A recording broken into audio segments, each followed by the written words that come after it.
Kunoiwa namai yasvika nguva yekuti zvoida izvi pamufemo tichiedza tsika dzedu dzechivanhu. Saka vana baba tichakumbira tichireka vedu nevamashure mangu vakameuti kuchirevana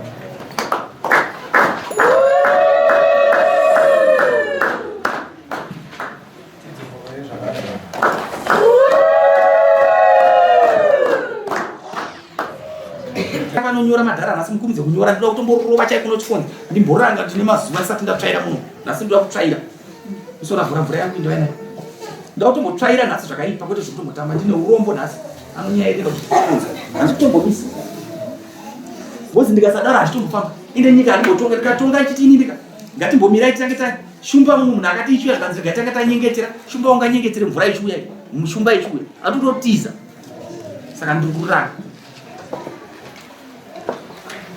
mazvinzi zvandaya zvino zvindakadai so ndienda topfekedzwa nevakadzi vari kumba ukandiona kuti ndiri mukomana kugera kwandikita ndebva unoti ndiri wanhasi moti ndatokura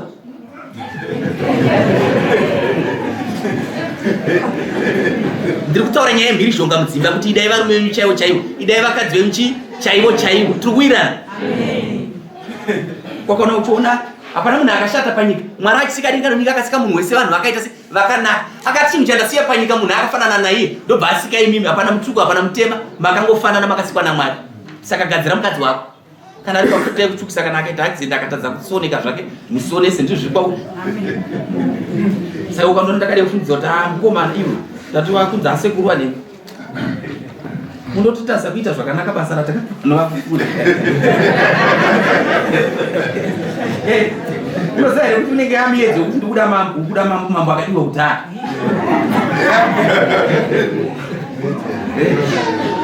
saka regai kandingotonga angu vakumamadhara angu atongera ndingotonga basa ravakandipa ndichitanei zvakanaka asi kana vangotadza tinona seka ivo kuti ndochinja kamanje manje ndipei yaito next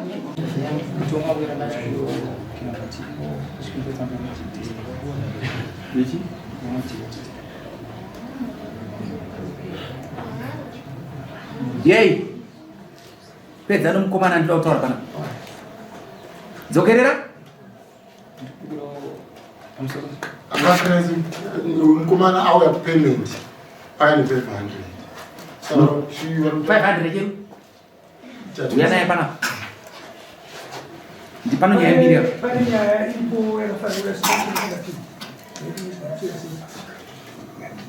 uyu bvisa payment last time akabvisa payment saka akutora pfuma iyadodzi uyu but ari wemuimba amai vakachengeta uyu avachiva kusara nacho uya kutaura mari ake kamu naipamurehwa saka uyu mwana haachava nacho ava vakachengeta mwana havacha kusara nacho uyu hadzadzi akutora mari ake unza mari yacho yauya regai ndimbokuudzai zvinoitika ndobasa ndiri ndosaka ndiripo taura zvauda kutaura namambo tinzwe taurisa DNA test okay saka teti tora kuona une mari uya kune ndamudze mwana samunangisire vanhu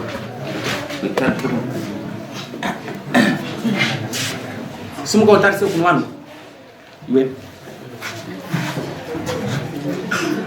mamuona mwana uyu takumupa tsamba yekuenda kudna test mamutarisa handiti ndakuda kukupai mwana wacho wandakabata gara basi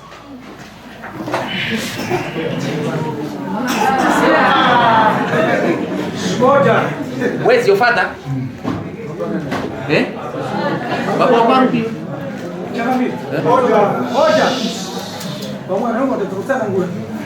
ishu yakuda kuita kudntest mukomana ishu yaenda kudntest mukomana yokuti pakubuda pasocial media saka pane munhu ari kutaura kuti mwana wenyu wavo mina ndikudzi izvo zvoda kuti uzvidzime kubva nhasi zvopasocial media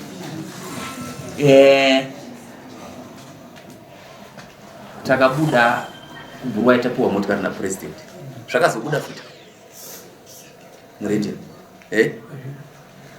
right. Kana tiri panapa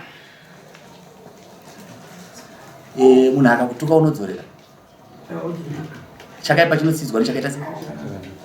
Saka uirombe wazvinzwa. Kana kuno ari kumuudza izvezvi irombe. Saka ndoda kumudzvanya munhu wako uyu nesikonzero chokuti ndakuti inini iwewe nouyu tsamba ndichakupa tsamba ndiwe enda kubhindura wanzwaka naye kwidza uyu nouyu tenda kuti DNA test ndapedza tsamba ndaka wazvinzwa. Takura vanhu 3 wenda. Kana taona mwana uyu ari wake, kana taona mwana uyu ari wake, anondibhadhara mudare mangu muno 1000 US. Chiurungano uyu paari kuenda kuEconet musi weTuesday kana kuti Wednesday, muenda mese nomukadzi uyu pamwe chete. Right? Pari kutambira pfuma ndevapi? Simukati uri. Ndichataura newe zvinhu zviviri. Chii chako? Wakachengetwa naniwe?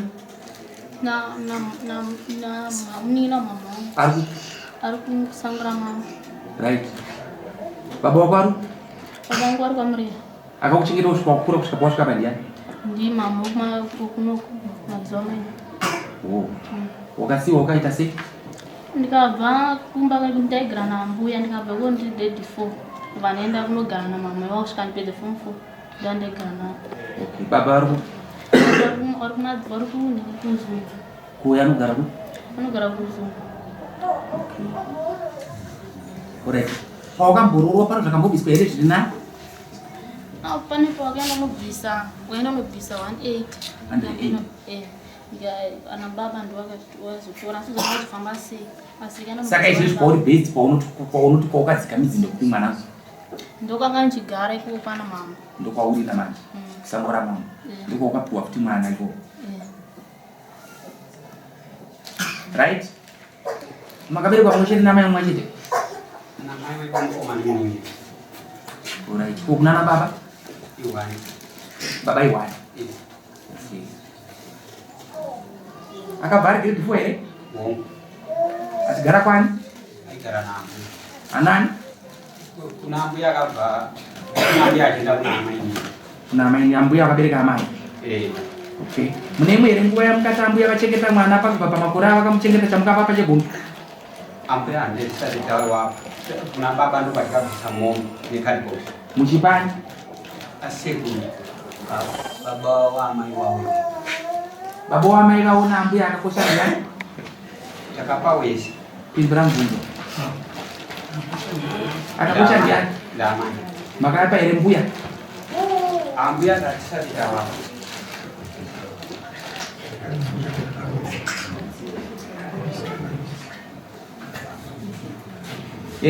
Ndatisati taurwa.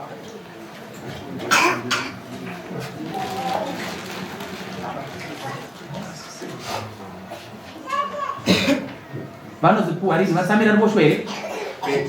When is that? Wauchazozviita? Ndanduti ndikapiwa mari ipapo. Ndakatotaura nababa nanatete. Ndikati ndofana kuenda tengera mbuya kubhezi rawo. Sekuti havana kwana kubhezi.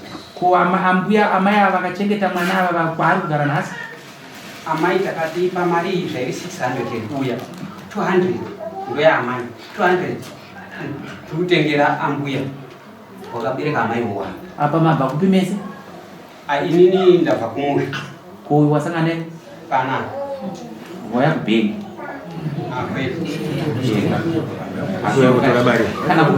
Kana tichienda kuenda kubhengi tienda kunotora chii? Saka ndati waya kubhengi here? Aiwa wakapindura aiwa. Ndati waya kubhengi here? Waya kuchi? Kubhengi naika? Zito? Yaku. Ndiwonogara kusangora mambo. Mara ine wachaenda 1, 2, 3, 4, 5. Mari unochengeta. Ambuya vacho vari kupa amai vako iwe? Vari kumusha. Mari inozoita makumbo inononoka. Ayo. Mubuna zvinopesa kutaura. Uyo aragara kuno kuna. Ndati ndova ndikutaura. Ndokutaura amai vako vanogara navo. Right. Amai yangu andogara navo. Wakaenda kumhikini kunyararo.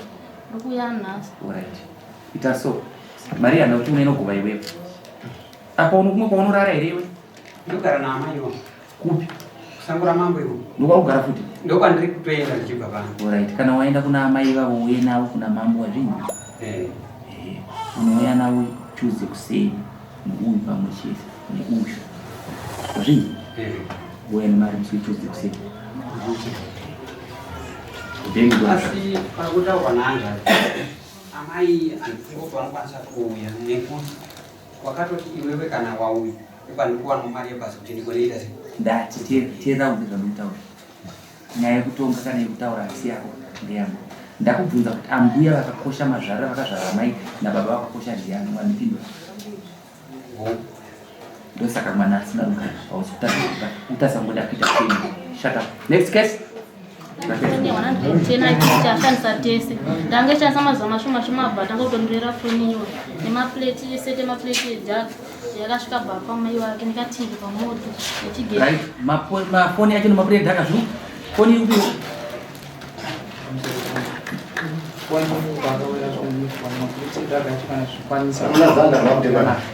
Right, ngatite so foni yaita mari? Taitenga 110. Yaita mari foni?